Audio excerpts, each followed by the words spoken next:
Good afternoon and good morning to everyone. So myself Raja here, I would like to take you through the company in short. We call ourselves as the first integrated manufacturer of solar components because we not only manufacture the panels, but we also manufacture the encapsulants, backsheets, solar cells, and also modules. We are a part of NP Group, ENPEE, which is into the manufacturing sector for almost 60 years now.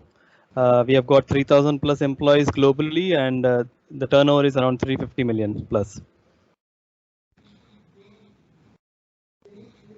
Arjun, next slide. Yeah. We have quite diversified business segments, like we are into the manufacturing of metal packaging, we are into printing of cylinders, home care products, we are into flexible packaging, cements, and our own design media house in India. Then we are also into construction and power cables. And the only arm that is into solar is Renew, which is based out of India.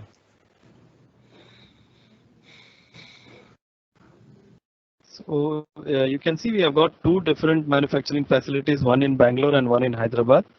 And we have got offices spread around like Nigeria, South Africa, Mauritius, two in India, one in UAE, China, and Singapore. And Beckett Solar represents us in Europe, USA, Mexico, and also Brazil. And you can see our customers are widespread. We have got a good customer base in Europe and also in Africa, now and Central America as well as Latin America.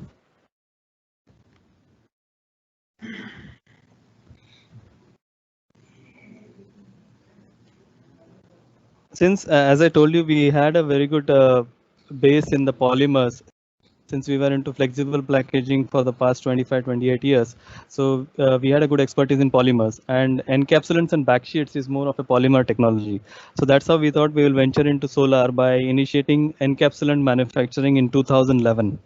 So we put the first line of EVA with 600 megawatts, and we started off the dispatches in 2012.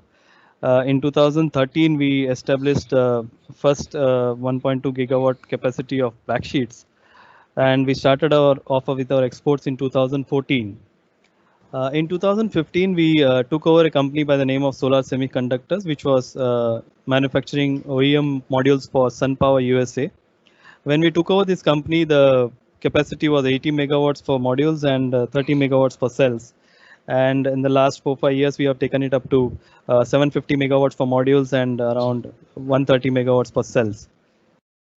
And in future, we are planning some more expansion. In fact, in this year, we were planning to cross 1 gigawatt plus, but because of COVID, we had to defer our plans. But definitely by next year, we should be 1 gigawatt plus.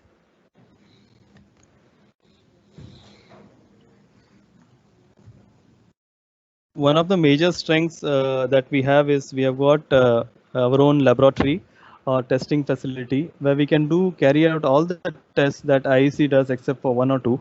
We have got 7 damp heat testing chambers. So whatever product we develop internally, everything passes through the testing at our end itself. We ensure that the product quality and the processes are good, and then only we launch the product. In fact, we don't do only as per the IEC rules, but we go ahead by 3 times of IEC. So whatever, and also we help our customers to develop the product. So whenever there is an new customer coming up for module manufacturing, we help him with the EVA and backsheets, and we allow him to do the testing and other things at our end, and we can also give them the reports beforehand, so that whenever they go for the certification, they are ensured that the product is good and it has come out well. So with this, I would like to conclude the introduction part of the company, and I would hand over to Arjun for the technical details. Thank you, Raja. Good evening, good afternoon, good morning. Today we're going to cover full cell and half cell technology. Basically, we'll see the difference between full cell and half cell. Now, coming to the introduction, PV manufacturing is continuously it's continuously improving the performance of the devices like PV module, basically to reduce the cost of installation and lower the LOCE. There is few research papers says that the global installation cost of PV projects is is declining drastically in past 3 years. The average cost is $340 to 834 kilowatt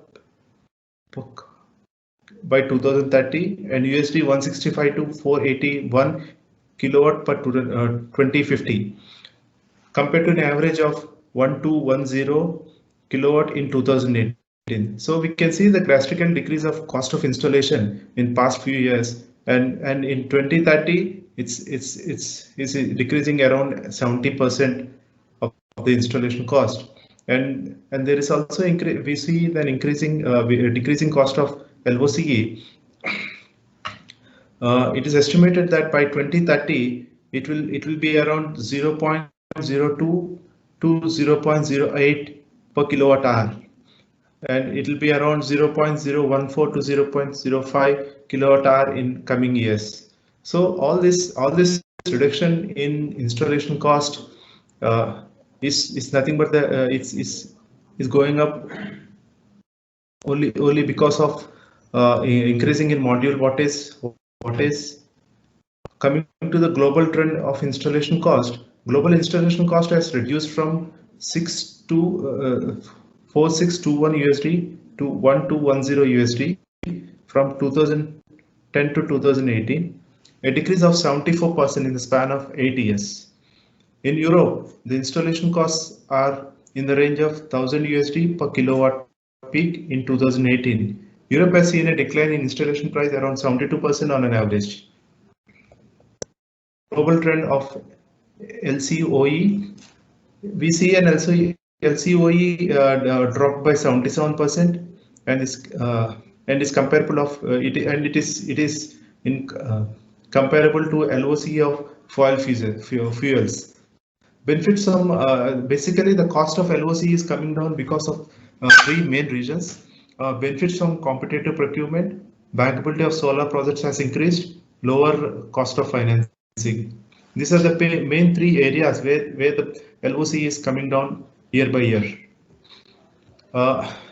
And this is one side of the story. The other side of the story is, yes, at the same time, the cell technology is also is rapidly changing. With changing in cell technology, the efficiency of the cells are increasing. Thereby, the module efficiency is increasing. When we say the module efficiency is increasing, it's nothing but with a given area, we are able to produce more energy in the given area. Basically, the market is now it is dominated by PUC technology, and we expected that it will reach its maximum efficiency in a couple of years. Right now, PUC efficiency is rated at 22.2%. We expect that it will go for 22.5 or 22.6. There, the PUC technology will there'll be no further scope for increasing in efficiency. After the PUC technology, it may be HJT, heterojunction cells. Even these cells are even older than PUC technology, but it's not quite popular in the industry. Only few companies were promoting this HJT. And after PUC technology, we estimate the TOPCon will lead the race. And with the TOPCon, we expect that it will be around 24.6% efficiency. And the mainstream cells will be PUC, and it will go to TOPCon in coming years.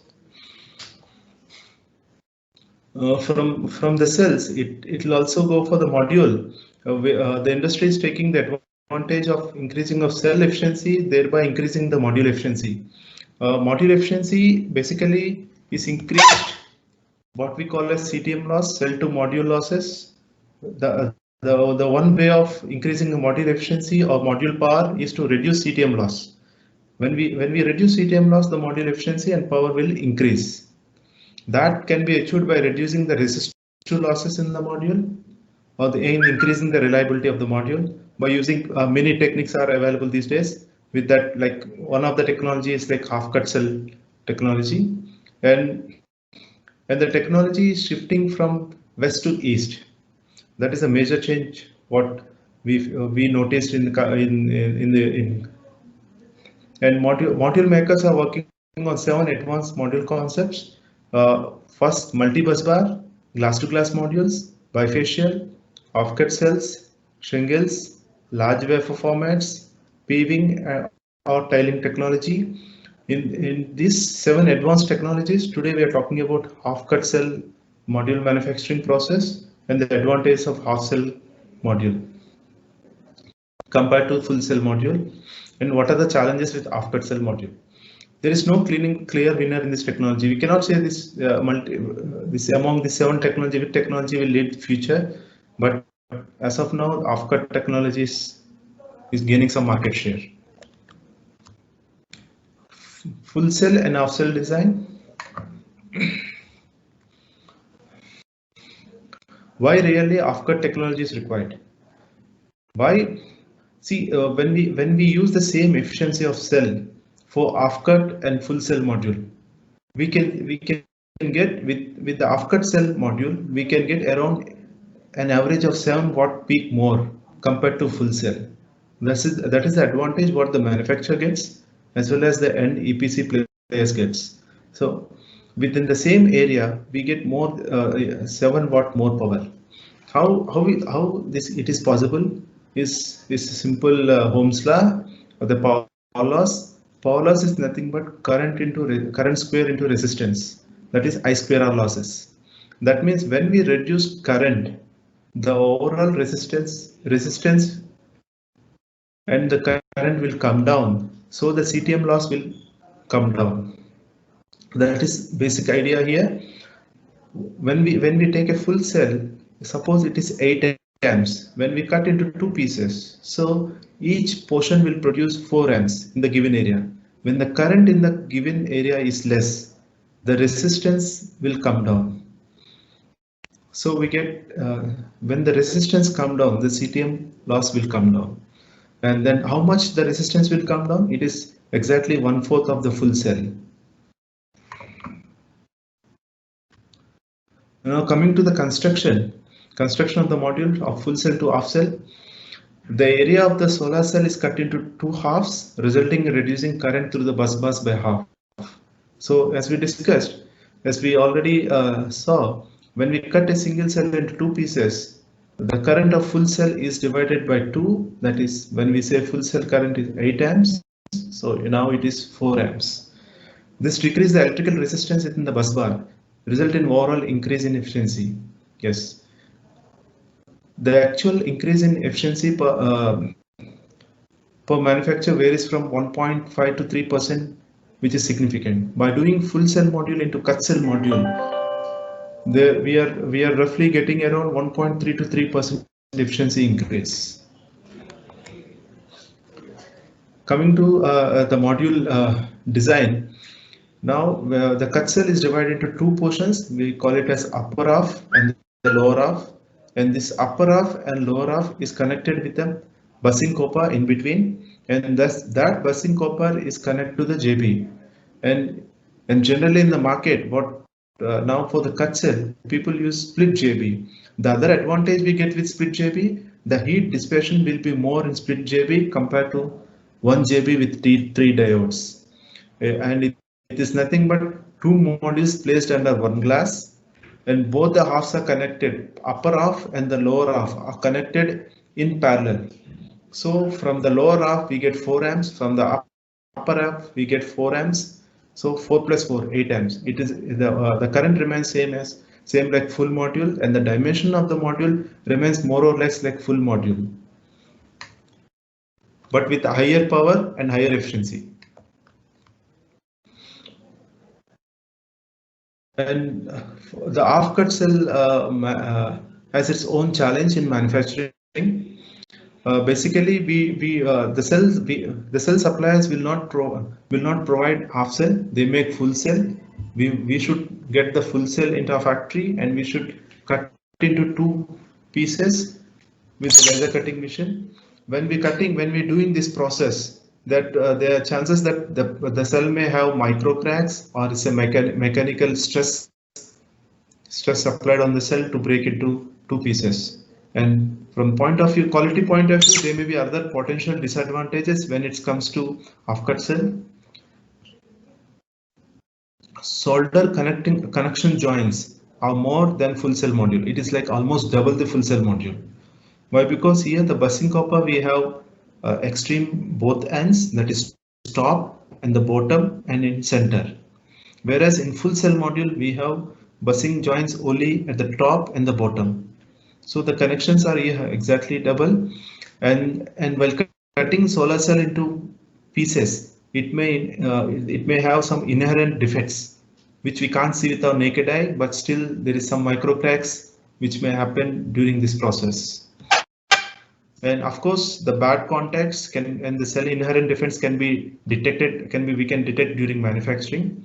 And in Renesas, we qualify each operator before doing the busing operation.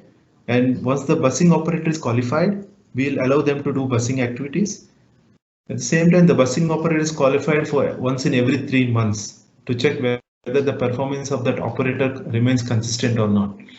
And at the same time, for every shift, we check the soldering temperature readings, and we calibrate the mission if there is any drift in the temperature settings.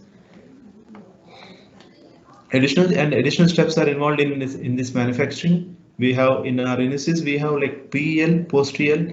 We check for EL cracks before lamination, after lamination. So we will take care of these 2 points in the manufacturing process. And the other advantage with cut cell module, yes, if we install module at portrait design, half cut and full cell module, if there is a shadow for the lower part of the module, like we discussed this half cut module has 2 portions, upper portion and the lower portion. For upper half or lower half, if there is shadow on the lower half, the upper half will still produce energy. So when we say upper half is 50% and lower half is 50%, when the shadow created on the lower half, so we lose 50% of the power, but still we get 50% from the upper half. If the same shadow is applied on a full cell, then we get almost like zero power. We'll get no power from the module. Why? Because all the strings are shaded. If all the strings are shaded, then the diodes bypass diodes will be active. Once the bypass diodes are active, we don't get any power. It's like just like a short circuit. We don't get any power from the solar cell. Coming to temperature coefficients, yes, if off cell with the same efficiency of cell, if you make 2 models, half cell and a full cell, and we see the temperature coefficient, if full cell is producing around 80% of rated power at 75 degrees, whereas the half cell will produce around 81 to 82% of the label value. So half cell will produce more power compared to full cell module. And coming to installation of half cell modules, there are 2 types of installations, basically portrait or landscape. Portrait installation, off-cut module and landscape module. The advantage with full cell module is that under the JB there will be a railing where we can fix our cables to the rail so that we can avoid loose connections or hanging cables in the field. Whereas in the off-cut module, yes, we don't have any rail to hold JB cables. We may to use separate cable tray to hold these cables and dress the cables properly. This is the advantage with full cell. Off cell, yes, we should take care while installing modules in the field. If you go for landscape installation, full cell module, yes, it is easy to connect 2 modules in series. Yes, we get standard length of cable of 1.2 meters from the module manufacturer, whereas in the off-cut cell module, the junction box cable will be around 500 mm. Most of the manufacturers provides 500 mm. So it is difficult to connect 2 modules in series in split JB unless we extend the cables with another connector and cable. So if we are planning to design, if you're planning to install off-cut module in landscape design, we should intimate to our manufacturer that cable length should be planned upfront itself before placing the order, so that they can customize the cable length and they can supply for the projects. Now, if you compare both full cell and half cell module, voltage range, yes, full cell module is normal, whereas when we compare with full cell module, half cell module will be slightly higher side. Temperature coefficients compared to full cell module, half cell module is lower. Fill factor, full cell module will be in between 76 to 79%, whereas half cut cell module will be 77 to 81%. Module construction, as we discussed, full cell module is easy compared to half cut module. Half cut module is difficult as it is having more solder joints and fixing 3 different JBs.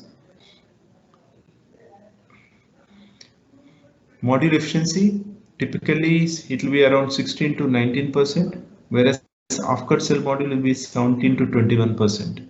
And inverter compatibility and size, it depends on the wattage of the module, but same inverter can be used for full cell and half cell module. There will be no change in inverter configuration for full cell and half cell module. Mounting system, yes, industry standard. We can use either portrait or landscape. Both the orientations, the cable size can meet the stringing. But whereas half-cut cell modules, prior planning is required, whether we're installing the half-cut cell module in portrait or landscape. If we are going for landscape, then we should check whether the cable is sufficient to connect module to the other module. Application type, yes, full cell module is residential and commercial and utilities, but whereas half-cut cell module, now it's only commercial and residential. Utility projects, yes, half-cut cell modules are not much considered these days. It's not that much today these days, but slowly it will take its market share in coming years. Cost, yes, full cell module low, half cell module high. You know, the additional process in manufacturing, like cutting the cell into 2 pieces and more solder joints. Technology, full cell module it's more than 25 years in the field, and we know the performance from full cell module. But whereas half-cut cell module is just 10 years old, and now in last 4-5 years we see a increase in market share of half cell module, but it is not proved for 25 years on the field. Availability, it's widely available. Half-cut cell module is available now. It's increasing its market share. Other technology, as full cell module is oldest technology and proven in the field, whereas half-cut cell module is new technology. Warranty remains same for both the technologies. With this, we completed the broad introduction on cut cell and versus full cell module design, construction difficulties, and we saw the comparison of voltage, currents, fill factors, efficiency. Now we'll see the reliability of the module. We picked up this chart from NREL. Basically, we see that the initial power drop from module reliability is from LID, nothing but light induced degradation. And as per NREL studies, the light induced degradation will be at 0.5 to 5%. And they saw connection failures, JV failures, string interconnecting failures, glass broken, loose frame. These are the failures they saw. Infant failures, whereas at the midlife failures is ARC glass AR coating degradation, PID failures, diode failures, cell interconnecting breakage. Whereas they saw the end of the warranty, slowly the EVA discolorization will start, delamination, cracking, cell isolation will start, and corrosion and cell interconnection for a period of time. Broadly, these are the major defects what NREL studied in their reliability studies. We'll see how Renesas is taking care of all these defects, how it is mitigating all this risk while manufacturing the modules. In another study, this is from field data in India, degradation pattern in 500 megawatt plant for a period of 1 year. The study is basically conducted on 500 megawatt plants at different locations for a period of 1 year. In that, they noticed almost all the sites are having cracks. When we say cracks, these are EL cracks, and diode failures, PID affected modules, solder connect failed. That is nothing but a solder joint failed. This is the broad study, and most of the sites saw that cracks are more, and these sites were commissioned in 2014, 13, 17, and they saw an average degradation of close to 15% on an average.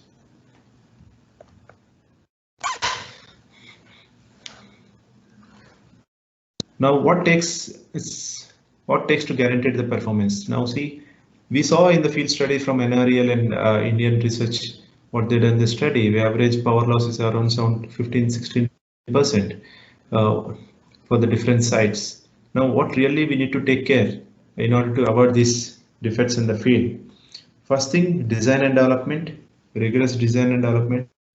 In Renesas, we qualify material at 3-step level. The first level, we qualify materials by doing our internal chamber test at normal IEC. Then we extend to 3 times the IEC. Once this 2 qualifies, then we will certify that material for the BOM, and we'll get it tested by third-party lab. Once this material pass the 3 tests, then we will adopt that material or that component in our BOM. That we follow in 3 steps methodology in Renesas for selecting any component in the module. As the component selection and controlled manufacturing, our lines are fully automated, and its environment process training, and we do accelerated enrollment test to stimulate the 25 years in a lesser duration. We cannot keep our module for 25 years outside and see whether it is degrading or not. We do an enrollment test inside our factory with higher temperatures, higher humidities, and we subject to different stress like thermal cycling, damp heat. Then we can simulate the condition in the factory itself, whether the module can withstand for 25 years or not. And in Hyderabad, the critical the process, and we also understand that the module reliability depends not only on the components but also the process or the assembly process what we are adopted in our lines. The heart of the line is taper stringer, where the interconnecting copper is connected to the solar cell, or it is soldered to the solar cell. That we call it as taper stringer, and we got the taper stringer from German Team Technique. We have a laminator from Meyer-Burger, and it is 3-stage laminator for uniform lamination. And we have EL with 23 megapixel with pre and post lamination. That means we check module before the lamination process, and we check after the lamination process. And we have an RTV curing chamber. This ensures that RTV curing is uniformly done. There will be no voids or no uneven curing in the RTV. And we use some simulator from Spire, Netherlands, for testing the modules. And Spire is well known in the industry. It's one of the biggest company for flashers in the solar modules. And automated lines, we don't handle our modules manually. It's completely automated. Basically, here we are eliminating the risk caused by manual handling. And again, to recap, to achieve 25 years performance or 25 years warranty of the product, basically the raw material selection is very important, and we adopt in Renesas 3-step methodology. First, we qualify material by doing IEC test inside the chambers in the factory. Once it qualifies that, then we extend that test for 3 times the IEC. Once it is qualified, then we send it for third-party testing. Again, once it is qualified there, then we will add that BOM material in our module. And yes, to do this, we have a product excellence center where we do all these R&D activities, when we do outdoor exposure test as well inside the factory. And certification extended reliability program, that's what we call it as 3 times IAC, and state of art of manufacturing equipments. And our major equipments are sourced from European countries. With this, we saw the reliability, and now we will see the quality assurance supported by technology excellence. This is nothing but based on field studies by NRL and Indian field studies. What are the major defects what we are seeing in the field? Now, what is the mitigation we are having or to eliminate these defects in the product? The first, discolorization or delamination of EVA.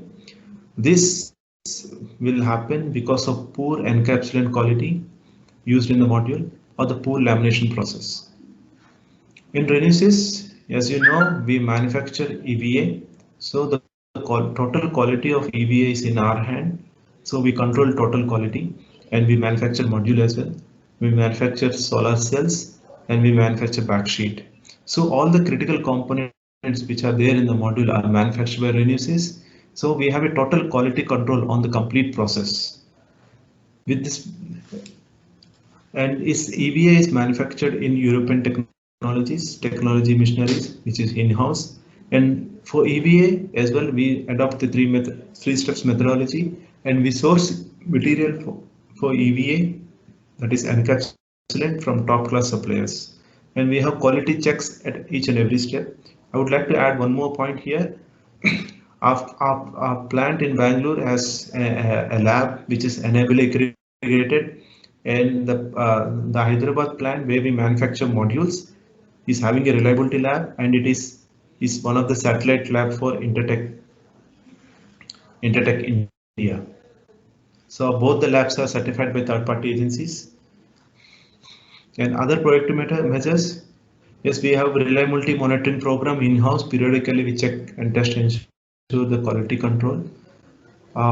This reliability monitoring program, once in every 60 days, we take random samples from production floor, and we do test as per IEC 61215, 61730, and ensure that the power loss should not be greater than 5% of the rated value.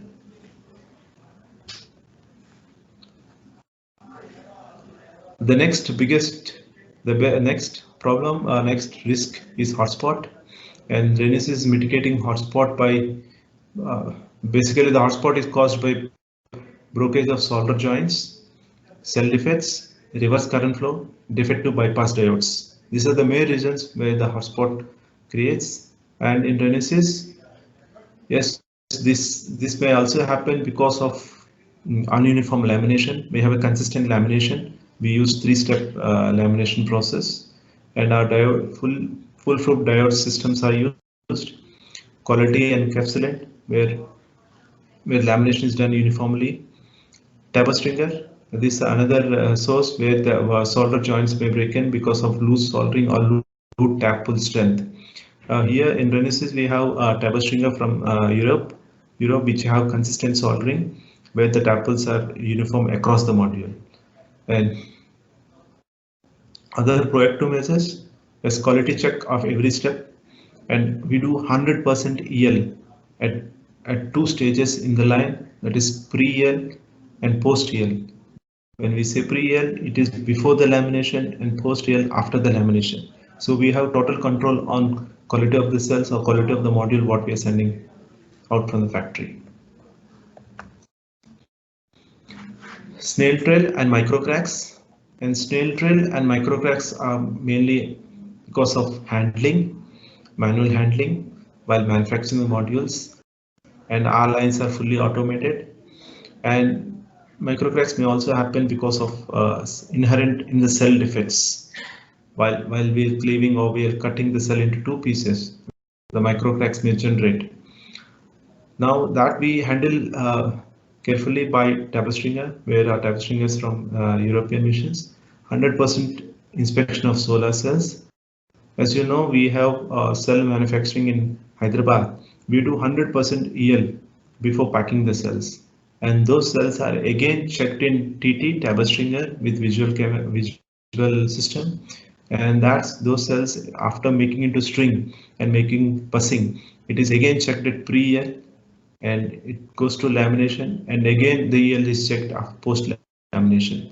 So there are multiple stages where we check our EL system and ensure the 100% cells were processed. 100% good cells are processed, and our lines are automated. We don't have any manual handling in the line. It's completely automated, and the strings were even handled with robots. Other productimeters, yes, we conduct random thermal cycling to ensure quality. Whereas thermal cycling is like the temperature changes from -45 degrees to +85 degrees in a span of 5 hours. So it will the different components in the model will have different temperature coefficients. We simulate that in chambers. It's nothing but day and night. In the morning we have less temperatures. During the day temperatures goes high. During the night it comes down. The same thing we stimulate in our chambers to see the effect on the module. And we do EL imaging again. Interconnecting breakage failures, as this is one of the major failure as per NREL data. The interconnecting failure basically happens because of the copper what we use in the module, inconsistent soldering thickness, and misaligned soldering along the bus bar. That is, we call it in industry terminology, they call it as tablet cross or tablet misposition. The Renesas assure all the cells were soldered with Tabber stringers, which is fully automated, and those machines are from Europe. Stringent quality control for measuring the coating thickness of solder wire. Yes, we do a solder wire coating thickness at the incoming stage, that we call it as IQC, incoming quality control, and randomly we will select the samples and send it for third-party testing outside the factory to see whether the coating, is there any variation in the coating of the solder wire, to ensure that the material quality is maintained consistently. Tabber stringer is fully automated equipment, and that do join cells. Other pre-attachment, tap will be done at the every start of every shift for ensure consistency. Before starting the shift, the first cell is processed in the Tabber stringer will go for tap pull test. This tap pull test is nothing but checking the joint strength between interconnecting copper and the solar cell. Once the machine is qualified, then only the machine will be released for regular production. Till that, the machine will, if it doesn't pass, the machine will go for maintenance. In the same way, we also do a continuous random sampling test to ensure quality. We take some cells from the Tabber stringer and we do tap pull, because we know the tap pull is one of the critical parameter in order to ensure that there should not be any field failures. Backsheet cracking or discoloration. Backsheet basically is made of 3 layers, and we saw from the field studies the PET layer, that is intermediate layer in the backsheet, get cracks for a period of time if you use low quality PET sheet in the backsheet. If it breaks, then the power will lose power from the module, and we can with the hand we can feel some powder substance coming out from the backsheet. And you know that we also manufacture backsheet manufactured in-house in our Bangalore factory in India, and these machineries are from European technology, and we make 3-layer backsheet, and all the raw materials of the backsheet we also go for 3-step methodology where we qualify internally, extend reliability, and third party testing. And our backsheet is having high interlayer addition, that is greater than 5 Newton per centimeter, and high moisture barrier, less than 1.6 gram per square meter per day. And we also do a pressure cooker test for ammeters. We also do a reliability monitoring for PV modules randomly and test ensure quality. Basically, the last potential induced degradation in industry it is called as PID. The reasons it can be because of voltage, heat, or humidity. When the system voltage is going higher and higher, the risk for PID is more. The main reasons for PID is cells are not PID resistant. EVA grade is not PID resistant. These are the two major reasons why the module will see PID. Now you know that we manufacture our cells in-house and we use PID resistant cells to manufacture modules, and we have in-house German cell manufacturing line and with an inline PID tester. So all the cells which we manufacture inside the factory will go for online PID tester to ensure that the cells are PID resistant. And all these PID resistant cells are manufactured in-house using German technology. And we also have inside 100% EL imaging to ensure that there will be no micro cracks or there will be no cracks or no defects. We also do a reliability monitoring program for PV modules randomly at sampling basis to ensure that there will be no failure in the field. What we discussed that we do extended reliability. Basically, the orange, which are highlighted in orange, are indented as per IEC or UL. That is IEC 61215, IEC 61730. But we do beyond IEC. That's basically 3 times of IEC. That indicates in purple color here, extended IEC test. Before doing this extent, that the same way we follow for our reliability monitoring program. Once in every 60 days, we take random samples and do all these tests as per IEC, and we'll extend the test for 3 times. Basically, we do visual inspection. After it is followed by EL imaging, wet leakage, flash test, and dry insulation test. Once that is done, we will keep the modules for light induced degradation, that is LID, 5 kilowatt hours per meter square, or it's equivalent to 1.5 sunny days. Once the modules qualify these tests, then it goes for hotspot. Then the modules are divided into four lots. First lot will go for hotspot, and it will under natural sunlight. It stays for 2 weeks. Once it completes 2 weeks, we do EL and flash test to ensure that what is the power drop in that, and we extend this hotspot test up to 12 weeks. For every 2 weeks, we'll recheck the EL and flash again.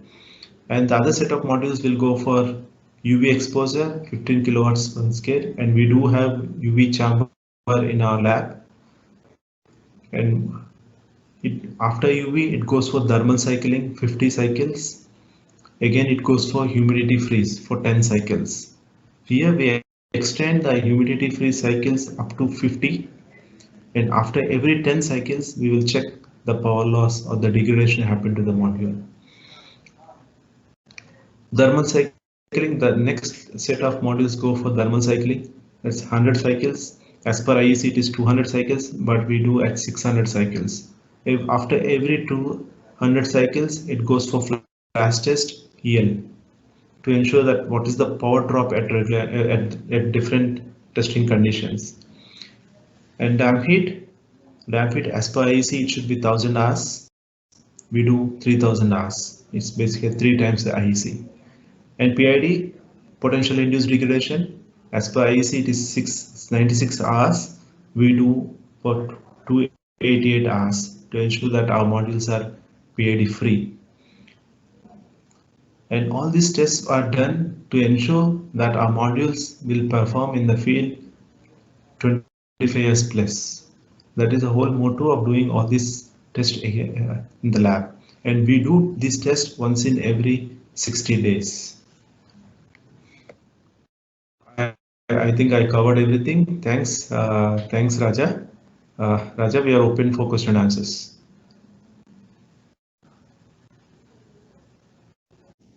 Okay, so thank you, Arjun and Raja, for taking us through the slide deck. So may you have any question, please write it in the sidebar. You will click on the chat part, and then you can type in your question, and then Raja and Arjun will attempt to answer them all. So please go on and ask anything.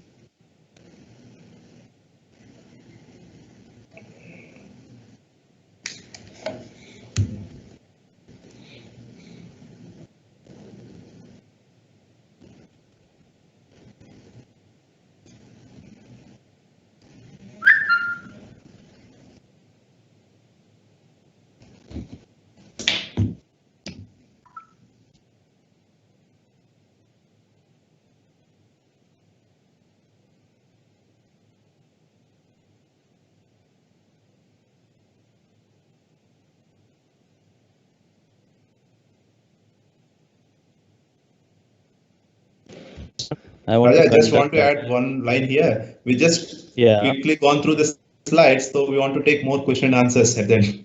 That's the. Yeah. Yes. So, okay, I can see a question from Mr. Krishkant Srivatsava. You have organized a lot of seminars in schools and other. Yeah, we can talk about it. It's not a problem. I think we can help you out. It's not a big issue. We'll do that. Oh, I can see another question. I think Arjun, you can take this. Could you talk about advantages of bigger cells? Is there any advantage of going with bigger cells? Yes. Yes. An advantage of using bigger cells.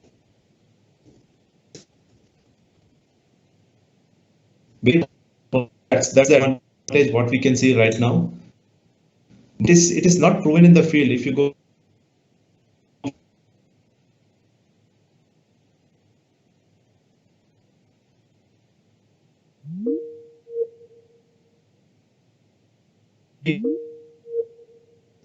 a bit difficult, the uniformity of lamination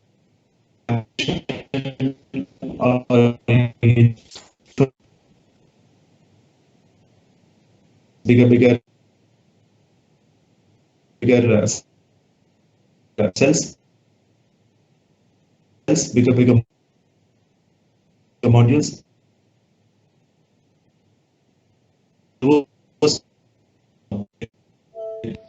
What do you call it? Bend on the module since the frame size or the size of the modules get bigger. You see, a few companies already released few modules with bigger cell size. The size and the weight of the module will also go high. So it will. It's not only the thing. The one part that we get more power from the given area, but also parallelly it will increase the cost of structure. What we are using for installing that module, but the structure should hold that load. Yes, based on the module glass. Basically, in module, the weight comes with the glass. If glass is bigger, yes, weight of the module will go higher. So it's like the frame can handle that. Why? Because even that module has passed IEC 61215. They'll take some necessary precautions to increase the strength in the frame.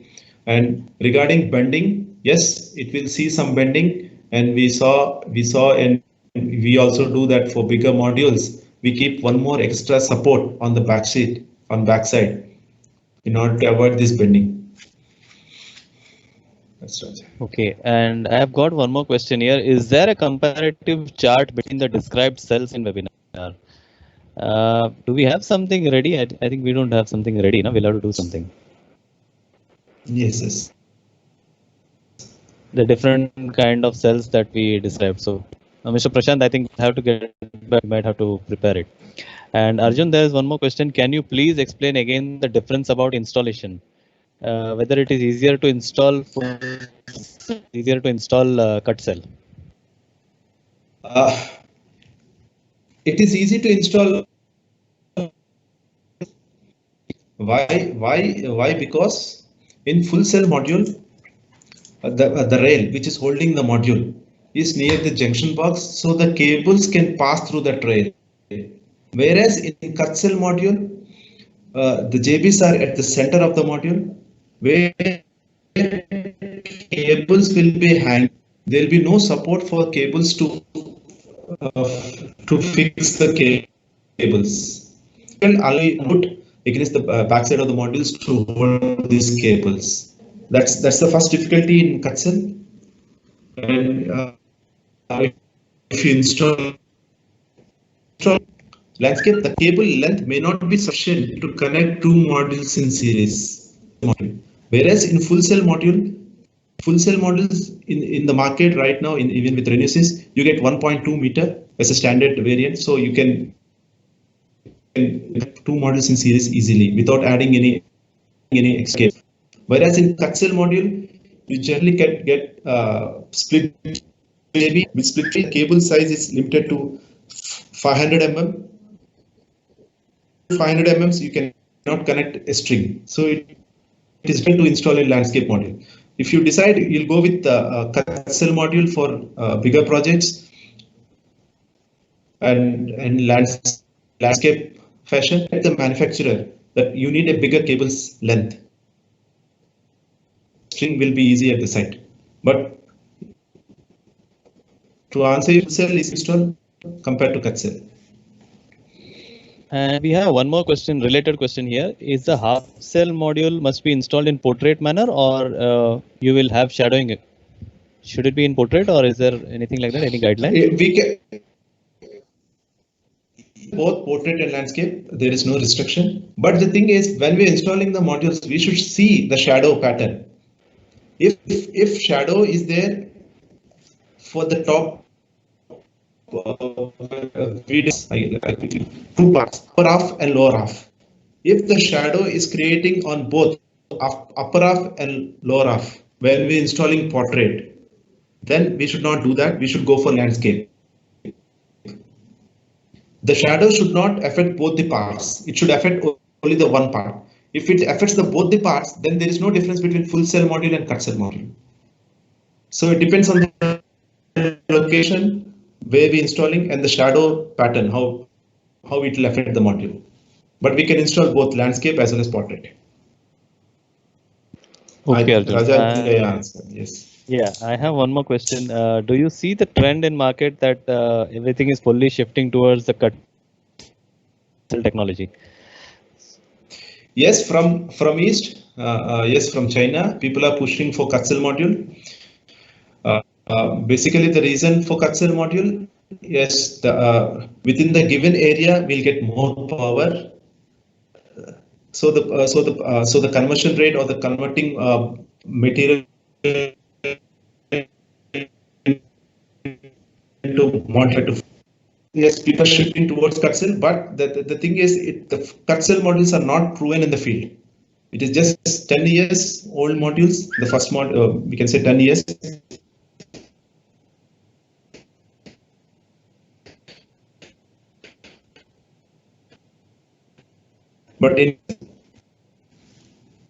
But people are looking for cut cell. Why people are looking for cut cell? In order to handle the bigger cell size. And when we go for bigger cell, currents will increase. When the current increases, I square R losses increases. So in order to mitigate that or balance that, people are cutting cell into two pieces. So the current, they're bringing current down. When they bring current down, the copper and CTM loss, cell to module losses will come down. That is the whole idea of cut cell. Got it, Arjun.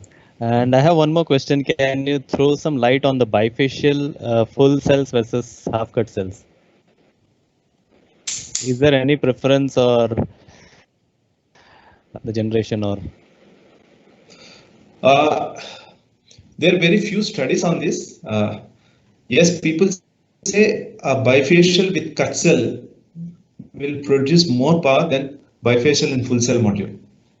But the challenge here is like full cell or cut cell. Cut cell is more prone to field failures because it is having more manual intervention compared to full cell modules. But because the technology right now which is available is all the machineries or all the tools what is available for manufacturing is configured for full cell modules. Now slowly the people are changing the technology towards cut cell modules, so there is some stages which they handle modules manually. But full cut cell module will produce more power than full cell module bifacial.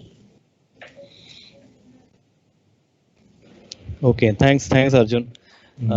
I don't see any further questions here. Katrina, can you see some? I believe there are no further questions. So if you don't have any questions for now, well, thank you again for joining us today. It was great having you. Thank you, Arjun and Raja, for this knowledgeable webinar. And please do not hesitate to contact us anytime with any questions you may have after the webinar. We will send all the participants the presentation. And then on behalf of RenewSys and Beckett Solar, we wish you a great rest of the day. And thank you all.